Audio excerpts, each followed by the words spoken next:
Bonjour tout le monde, alors aujourd'hui nous allons tailler et nous avons une nouvelle recrue, Gabrielle, et du coup pour la protection de tout le monde, nous allons revoir les règles de sécurité. Donc pour tailler une vigne efficacement et en toute sécurité, il faut respecter quelques grandes règles.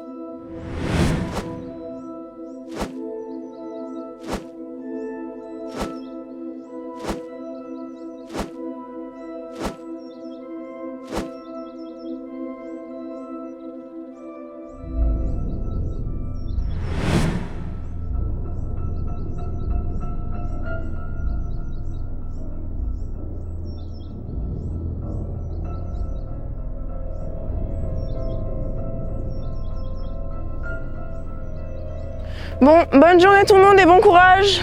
Au revoir!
Donc aujourd'hui on a eu un accident sur le chantier, donc on va refaire le point ensemble sur cet accident. C'est une bonne idée, chef.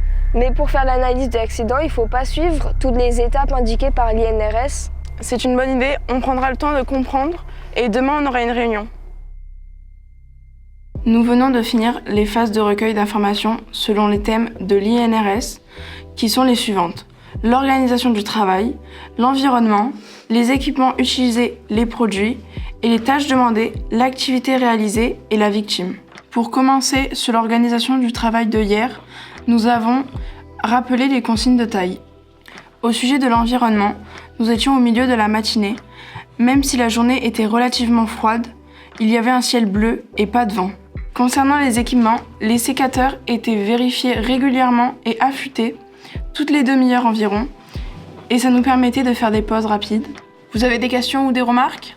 Oui, chef. À ce sujet, je voulais vous dire que nous avons vu un fait étrange juste avant l'accident. Ah bon ? Que voulez-vous dire ? Nous étions tous à notre activité et nous avons un petit peu perdu de vue la nouvelle recrue qui était un peu moins rapide que le groupe vu que c'était son premier jour. Et après, on avait remarqué qu'elle avait un comportement plutôt inhabituel. Précisez votre propos ? C'est vrai que la nouvelle recrue présentait des difficultés à s'exprimer ou avec des propos incohérents et inadaptés. Et elle avait aussi des troubles de l'équilibre. Elle avait des difficultés à réaliser certains gestes. Je voulais aussi apporter une information, c'est quand Gabrielle est revenue, il y avait une forte odeur de cannabis. On pourrait donc apporter des tests salivaires pour chaque chantier qui représente des risques. Attention, ces troubles peuvent avoir différentes origines, comme certaines maladies, des prises toxiques et des expositions à des produits chimiques. Nous pouvons composer le 15 pour avoir un avis médical. Mais quelles sont les causes profondes de l'accident ? Je pense que le cannabis nous pousse à nous poser cette question.